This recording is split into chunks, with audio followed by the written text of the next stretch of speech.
Ce magazine vous est offert par Aéroport Bar. Bon début de semaine, Boza tellement ébélé à Kolanda, magazine Amino d'actualité en ligne à la facile, plus 243 Motenamino.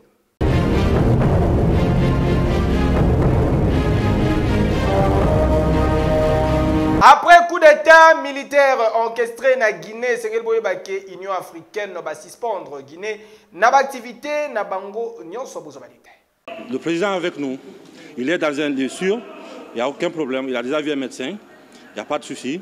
Nos éléments tiennent la présidence, on tient tout qu'on a créé. Suite à coup d'état militaire orchestré na ba putschiste oyo ba renversa qui président guinéen Alpha Condé dimanche 5 septembre leki Conseil de paix et sécurité ya Union africaine ba décidé ko suspendre République ya Guinée na ba activité na bango nyonso. Par ailleurs, mission ya communauté économique ya beta ya Afrique de l'Ouest CEDEAO et komaki déjà depuis week-end eleki na Conakry. Na effet oyo Union africaine oyo zalaka présidé na chef de l'État congolais Félix Antoine Tshisekedi Tshilombo basengi na organisation ya Nations Unies ba approuvé communiqué final ya CEDEAO oyo ezalaki pe ko exiger libération ya Alpha Condé pe retour à l'ordre constitutionnel. Dossier à suivre. Chef de l'État, Félix Antoine Tshisekedi Tshilombo a présidé qui week-end et l'équipe 19e Conseil de sécurité Bouzoa compte rendu. Na message Oyo.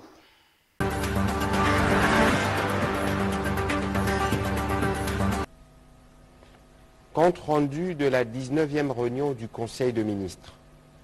Le président de la République, chef de l'État, Félix Antoine Tshisekedi Tshilombo, a présidé ce vendredi 10 septembre 2021 la 19e réunion du Conseil de ministres par visioconférence. La communication du président de la République a porté essentiellement sur 3 points, à savoir 1. De l'épidémie de méningite dans la province de la Chopo.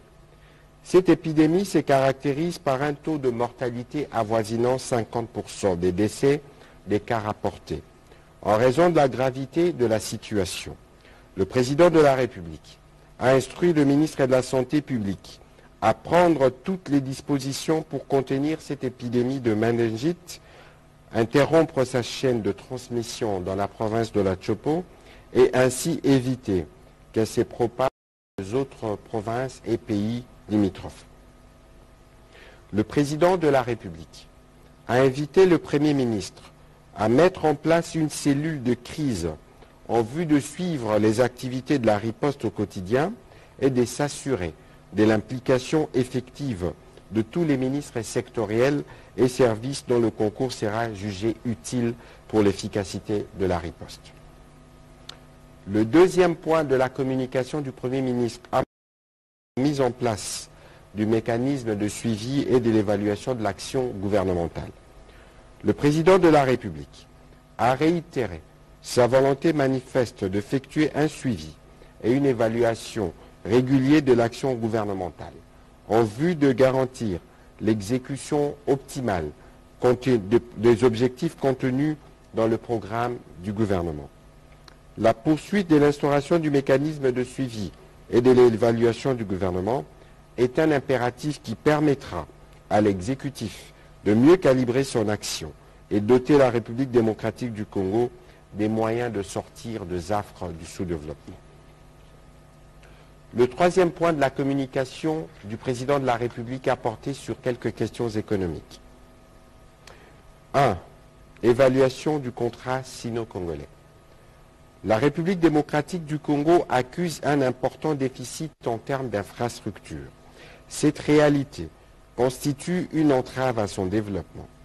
Le président de la République s'attelle à trouver des solutions à court, moyen et long terme de manière à mettre le pays sur le rail du développement en assurant la promotion des structures et mécanismes visant à assainir le climat des affaires et ainsi dégager des ressources pour la construction des infrastructures et permettre au pays d'être relié et faciliter les transactions.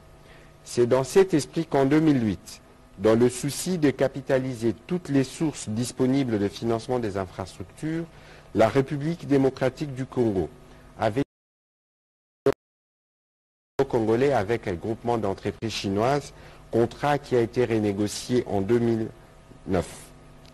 Le président de la République a demandé à ses propos au ministre d'État, ministre des Infrastructures, Travaux publics et sa collègue de mine de présenter lors de la prochaine réunion du Conseil de ministres l'état des lieux de l'exécution technique et financière de projets inscrits dans les 10 contrats dans leurs secteurs respectifs. Ceci dans le but de relancer les nombreux projets d'infrastructures interrompus faute de moyens techniques adéquats. Le dernier point de la communication du président de la République a porté sur la mise en œuvre du plan de développement de nos 145 territoires.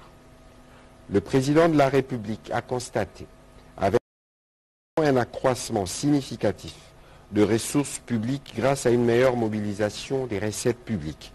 Ces efforts contribueront au développement économique et social de la base au sommet, tel que le veut le plan de développement de 145 territoires.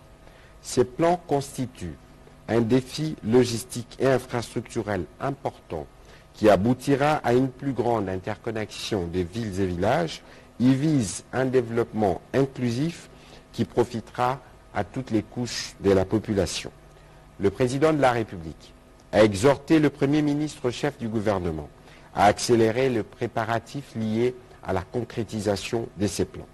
Ezali confirmé rentrée scolaire pour le 4 octobre. Ministre de la Communication et Médias a précisé les détails.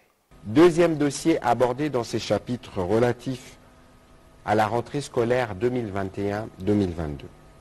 Le ministre de l'Enseignement primaire, secondaire et technique a fait état de différents besoins identifiés dans son secteur afin de préparer la rentrée scolaire 2021-2022 dans les meilleures conditions. La pandémie à coronavirus, qui affecte la planète depuis bientôt 2 ans, a conduit au réarrêt scolaire 2021-2022. Tenant compte de 220 jours d'enseignement, ces derniers fixent la rentrée scolaire du lundi 4 au lundi 4 octobre 2021 et la clôture au mardi 19 juillet 2022. Le ministre de l'Enseignement primaire, secondaire et technique a annoncé que l'année scolaire 2021-2022 sera placée sous le signe de la rigueur et de l'excellence. À cet effet, certaines actions sont projetées, à savoir la consolidation et la pérennisation de la gratuité d'enseignement primaire dans les écoles publiques, les redressements du sous-secteur de l'enseignement primaire, secondaire et technique à travers les mécanismes de lutte contre les antivaleurs qui minent les systèmes éducatifs, la formation permanente et améliorée des inspecteurs, enseignants et gestionnaires pour le meilleur exercice de leurs fonctions, l'assainissement de l'environnement scolaire en vue de promouvoir la qualité des enseignants. Le gouvernement reste cependant attentif sur ce qui a été convenu avec les bancs syndicales et continue d'y travailler.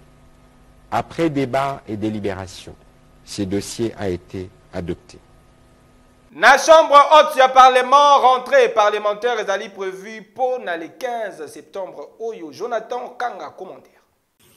En conséquence, le Sénat vote le projet de loi. Élu désolé Bazali attendu mercredi 15 septembre prochain na 11h heure ya Kinshasa pour la séance plénière Moko. Selon rapporteur de la chambre haute du Parlement, un seul point ezali inscrit à l'ordre du jour. Il s'agit bongo na cérémonie à ouverture solennelle ya session ordinaire ya septembre 2021. Oyo ezali prévu na salle de conférence internationale ya Palais du Peuple. Na yango esengami na ba sénateur nyonso balata bilembo na bango pour na dite cérémonie. Et que yo, oui.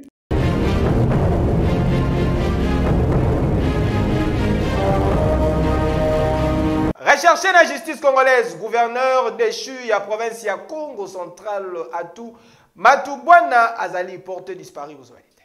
Recherché la justice congolaise, gouverneur déchu à Congo central Atou, Matubwana Azali porté disparu, selon certaines personnes, Atou, Matubwana abimi déjà mboka na nzela ya Angola alors que babandaki kozela et vendredi leki na cour de cassation pour na dossier à détournement de deniers publics. Mais soki eza ya solo ki abimi mboka wana ezali kotinda biso tomituna directement soki ba frontière ya Congo ezalaka vraiment protégé pour lobi ezalaki général John Numbi, Kalev Mutombe, Barnabé Kikaya Bin Karubi pe lelo tour ya Atu Matubwana. Comment ba personnalité oyo bayebani makasi boye ba fonctionnaka pona ko échapper na ba service de renseignement topé ya la police. Dossier à suivre.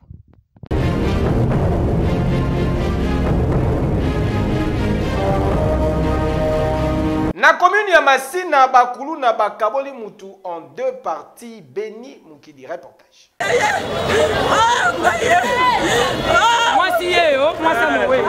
Oyo bozali komona ezali kokende na moto ya 3 pneus boye ezali basaki ya fufute kasi ezali nde nzoto ya mutu bakati en deux parties. Tozali awa na quartier 5 na commune ya Masina esika wapi bakuti mutu ya kokufa, une partie na veni Feshi, une autre partie na kati ya basak na veni Malembe. Esali tellement pasi tomonaki présence ya numéro 1 ya commune ya Masina oyo ayaki ye moko ko s'imprégner na situation et puis présence ya famille biologique ya victime.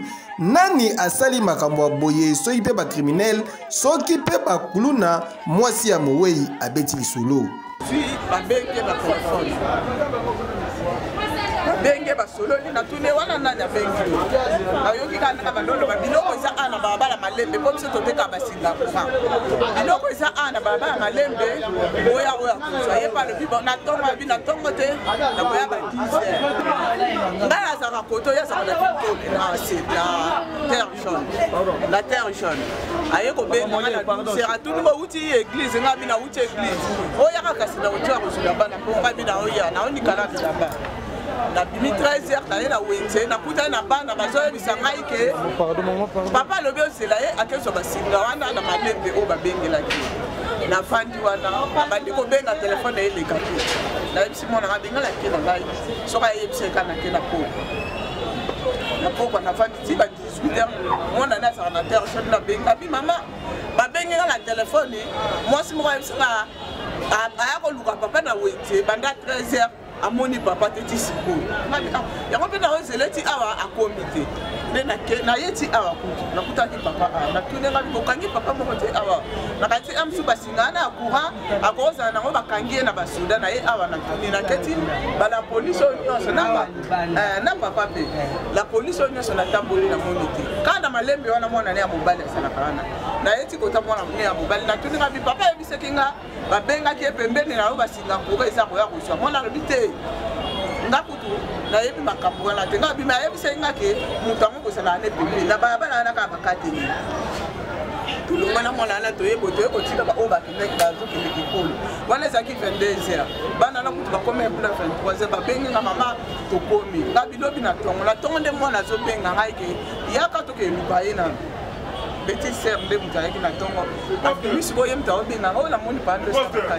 selon deuxième version des faits ya mwasi ya Mowei ekoki pe kozala likambo ya zuwa to pe compte à rendre penza chaîne bauta ko kanga ye na boloko bauti ko kanga ye mwasi na ye baboya na bandaka de mutakangisa ye ayebise pe alakie kenga na komisoti na suka atana la police wana na susi ya tuana basa batemo ya likambo na tour na ye commandant ya la police asali communication oyo formé biso ki non mutu akufi bakati en deux parties babumi na ba criminel.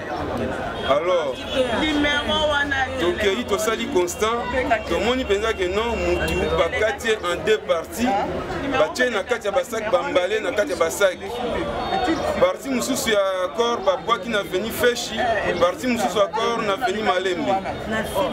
Alors toyebi te bacriminel nini oyo basali likambo wana mpe tomoni ata trace ya bacriminel yango te toyebi te bato nini oyo basali ndenge wana tuka toyebi bango te. Alors tosenga kaka na leta tomeka kosala investigation bankete esalama mpo toyeba komeka kodécouvrir bato ya ndenge wana oyo baza kosala mabe. Ndenge kaka ezalaka baservice ya Croix Rouge basalaki musala na bango pe bourgmestre ya commune ya Masina apportaki bango assistance makasi. Awa penza ezali kosenga ke bankete ya solo esalama pe vérité ezala établi ba coupable bakangama pe basubir rigueur ya mibeko. Mais kokamwa lisusu commune ya munene eza pembeni awa basoda baza pembeni awa balobi mboka eza na sécurité batiaki état de siège. Mais pourquoi makambo yango eza kaka kocontinue tokomi mal à l'aise kokanga kaka bainnocent mais bavictime baosala likambo oyo baoboma bato bango oyo bazokoka kokanga bango te boye kitoko te eya nini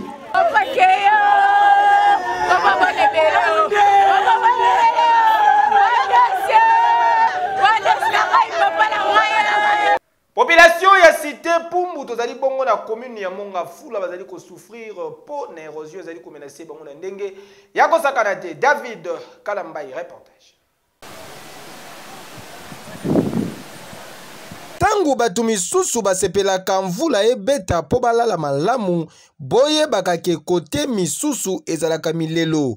Neti awa tozali na commune ya Mongafula na cité Pumbu, plus précisément na veni Ngantsele awa érosion ezolia bango mitu aveni mobimba ekenda malgré population bameka kostope yango waya ezonga kutu makasi moya kosala ezala lisusu te batu misusu bakima tellement bamona mbulungu ndenge ezali komenase basundola bandaku misusu pe lokola place ya kokende ezate batikala kaka wana yoka lisolo bandako ekei bandako yango ezaki minene yango ali boso yango kuna ndako ezokende bapango ezolewa ndamu ndako dotika so bapanga malonga te pa ko ndamu bon ibandaki na mai likolo tout dans la C ba mai witaka likolo wana ekotaka bandala veni ngantini kasai et dusoti et na veni à mettre intel ale kiti so tina Ngantsele mai donc so za ana mai zo wita kuzo kita au kokato tabo te mwa ndanga la kokende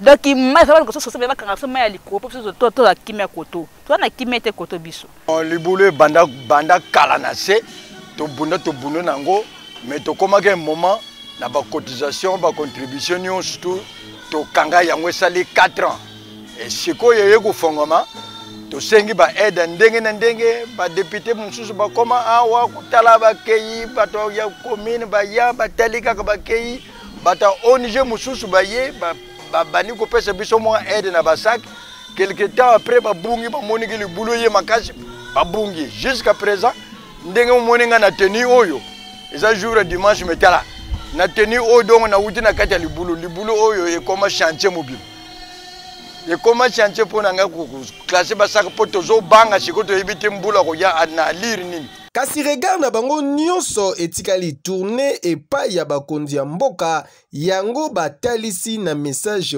oyo na espoir ke bakonzi bayoka pe basala mo eloko awa ndenge za boye eza na ba valeur ya ba parcelle ebele et bibi nango eza susté mais soki peut-être image oyo ekokoma epai ya bakonzi basunga batu bakanisa mpona cité Pumbu oyo bakanisa mpona érosion oyo tala valeur ya baparcelle ndenge tala ndako kuna ebukani awa soki ndenge eza boye soki mbula ebandi c'est-à-dire qu'il faut tobanda bimisa biloko mbula ekati wana bazongisi sikoyo biloko na ndako donc biso moko na maboko boye tokokoka na biso te mais l'état soki a raisonné que non bato baza na pasi akoko ko intervenir na situation oyo ekomi na cité Pumbu Tantingo bila atal aki parape bato ya koto donc ya mona kaka ba commune wana eza pembeni biso pe bato ya suka boye ba commune ya boye ya sima boye fo ya kakotalaka atuna kape ba gumesi ndenge nini biso tozomo donc awa tozozela kambula yengo bila asunga biso penza toyebi mutu akosunga biso te biso toza ba niveau ya se tozotala tozosomba basaki kaka ya sima nde tozobamba so bayebi biso basaki ya tonne wana vraiment ekosunga biso ubie basungi biso basaki ka balabala na terrasse mba moko mai wana ezoleka libebe na rivière eza na se kuna eza pasi soki bakonzi ya mboka botiki batu ya cité Pumbu na commune ya Mongafula na érosion oyo po bakokoka kokanga yango te eko riske ke cité Pumbu ezala reye na carte ya commune ya Mongafula po awa eloko ekotikala lisusu te et puis perte ya bato bakobungisa mapango na bango toyebi pe conjoncture lelo po somba lupango eza pasi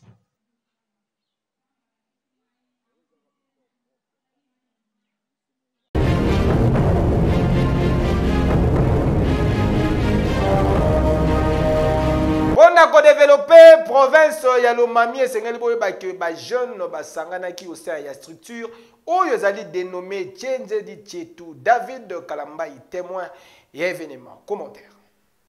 Na souci ya kosunga province d'origine na bango province ya Lomami na sérieux problème oyo ezalaka na yango problème ya mai nde ba jeune ressortissant ya Lomami basanganaki awa na ville province ya Kinshasa pour na kosolola au sein ya structure oyo ba formé dénommé Tchenzedi Tchetou. Pe pour na kosala lancement ya projet achat camion forage premier projet oyo ko permettre pour l'implantation ya mai na ba venu pe na ba quartier nyonso ya province ya Lomami.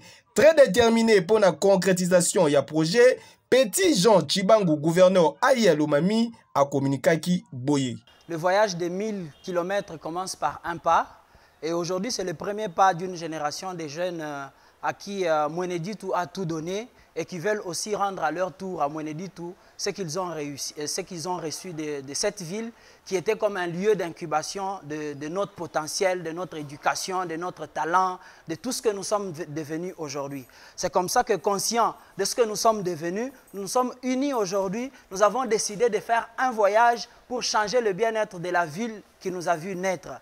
Et aujourd'hui, nous avons commencé une dynamique dénommée Tchenzedi Tchetou parce que nous sommes focalisés sur des actions, pas sur des histoires. Nous allons faire des actions et la première action phare, c'est que nous voulons nous doter des machines pour changer, améliorer la desserte en eau de la ville de Mweneditu.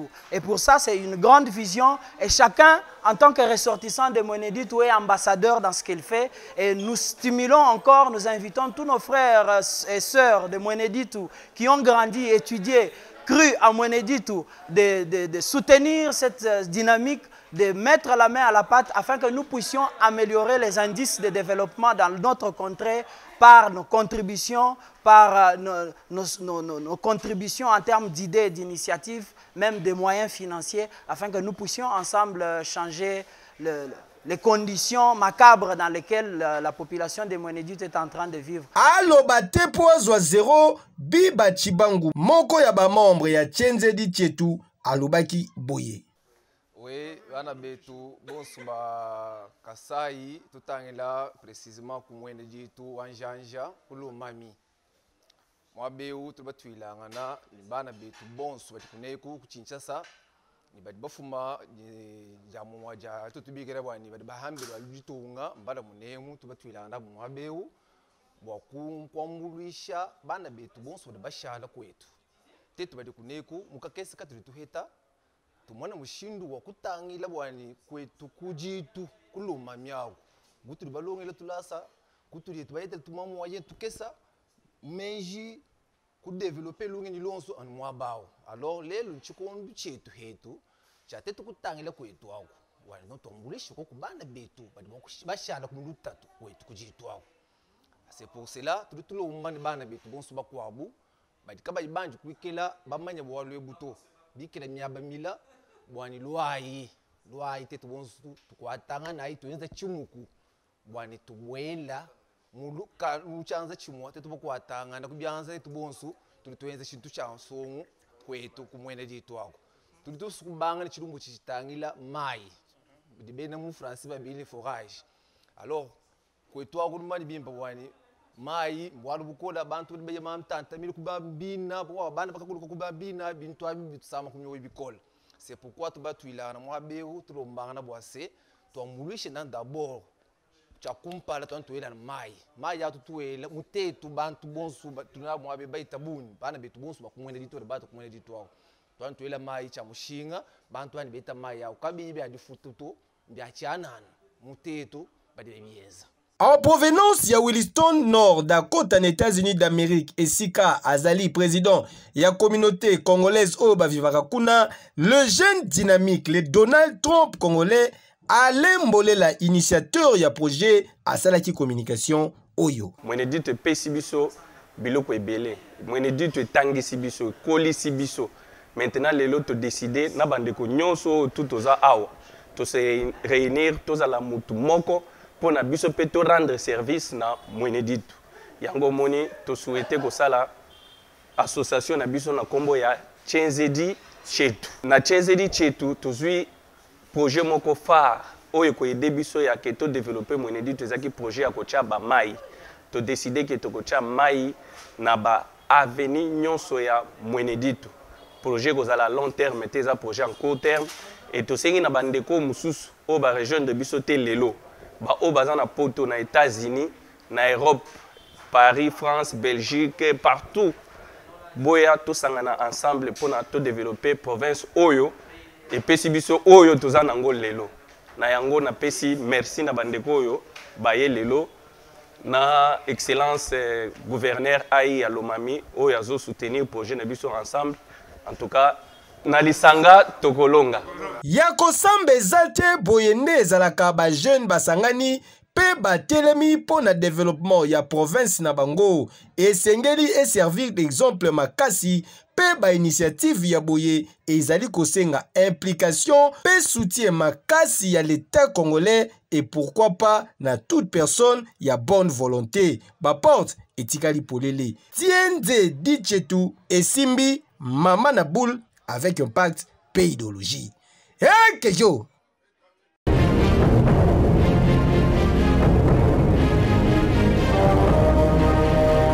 Lata kitoko mona mwasi ba jeune fille ya swag grâce ya boutique RH Top Model. Kinshasa ba mama ya Congo Kinshasa pe Brazzaville boya bisabango ke banvoiti te. Désormais pour na kolata malamu ba boutique RH Top Model etiki ba porte na yango polele pour na ko permettre bino bozo ba vêtements ya qualité bo banga te po awa bataille nyonso ezali ba pantalon ba robe simple ba robe ya soirée ya cérémonie ba chaussures ba sandales ma papa ba ketchi ya solo nyonso esengeli po na ba maman ba femme d'affaires ba jeune fille ya swag boko kuta yango na ba boutique RH Top Model. Sinachangisi pinzoye ya mawate pinzoli ya bolingo pona moto alokoti ngai oyokaka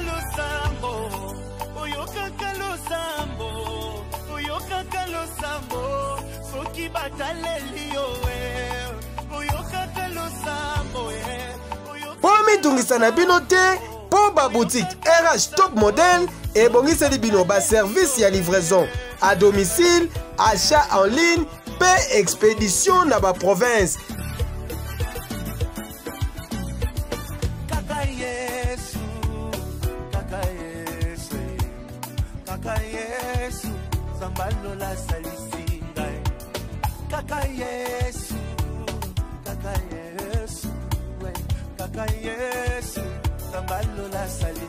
Chante avec moi, on y va. Jésus, Sambal de la Salicinga.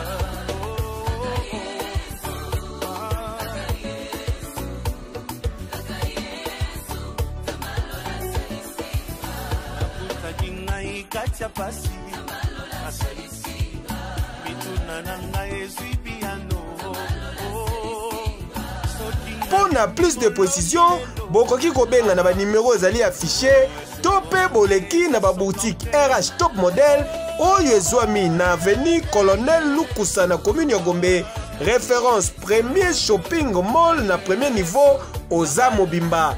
To pe mususu oyo ezwami na numéro 1 ya avenue Mont des Arts na commune ya Gombe, musika te na école cours Sénègue. Kasi boboza na teke ba boutique RH Top Model ezali polele du lundi kino dimanche de 9h à 20h. Kasi dimanche na premier mall exceptionnellement de 13h à 19h. RH Top Model, vous rendre top, c'est notre devoir. Qui dit mieux? Kejo!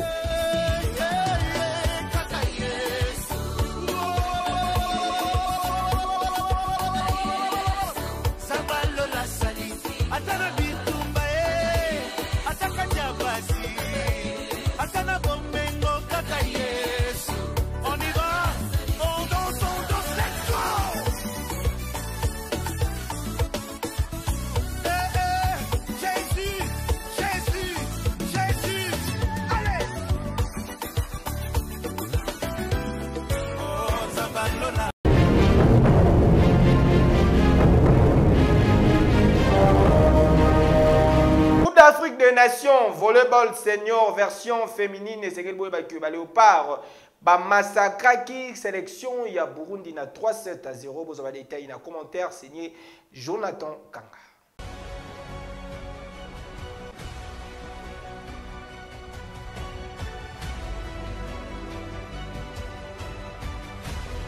Dominatrice Kobanda Ibandelti Nasuka, ba Léopard volleyball senior dame ya République démocratique du Congo, ba surclama ki ba Hirondelle ya Burundi lobby dimanche na Kigali en match ya première journée ya groupe B ya phase finale ya CAN ya volleyball. Ba Congolaise batika ki chance te na ba Burundaise po ba gagner ki na score ya 3-7-0 soit 25-18, 25-15 p 25-13.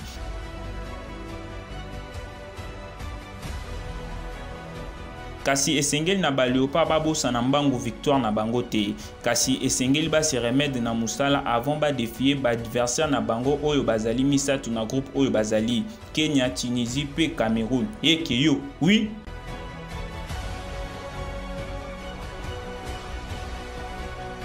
Un but partout, ne score et sanctionné qui rencontre entre Bwingidi Sport et Gabon P Maniema Union.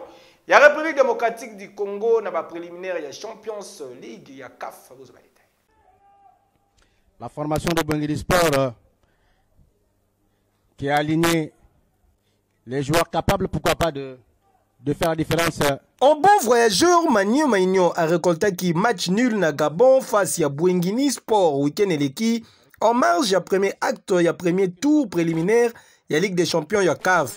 Ba bleu et blanc, il y a Gabon de Bazalaki Batuya Diboso, il y a qu'à trouver filet d'entremise, il y a Roy Nzenge dans la 7e minute de jeu. Bwingidi Sport reçoit au stade Monument de Simon son homologue de Maniema Union, de République démocratique du Congo. Pour ceux qui viennent de rejoindre, on se retrouve de partout, voici le but. La voiture du score de Bwingidi Sport. Nous rejoignons la 10e minute de la 7e minute de jeu. Et déjà, Bwingidi Sport qui mène pour le score d'un but à 0. Réagissons à la provocation ba poulain, il y a Daouda Lupembe, Oyo Bayaki Kozongisa ba Pandi la l'heure, na 17e minute de jeu. N'entremise, il y a Denis Likwela.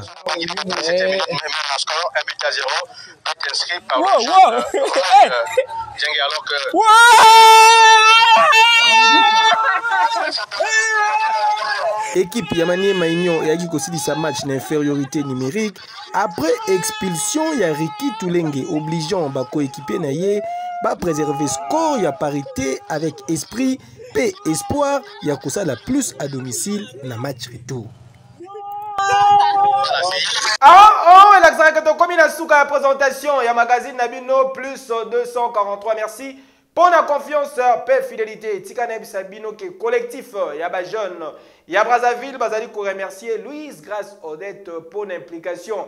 À l'intégration, il y a des jeunes, entrepreneuriat, paix, un métier d'avenir, objectif, et Tikalice Moko, un jeune, une formation, un business, Boyende et Zalaka, félicitations. Calamité, Tozali Kokita, Brazzaville, on a merci pour l'invitation. On a signalé grand retour en force.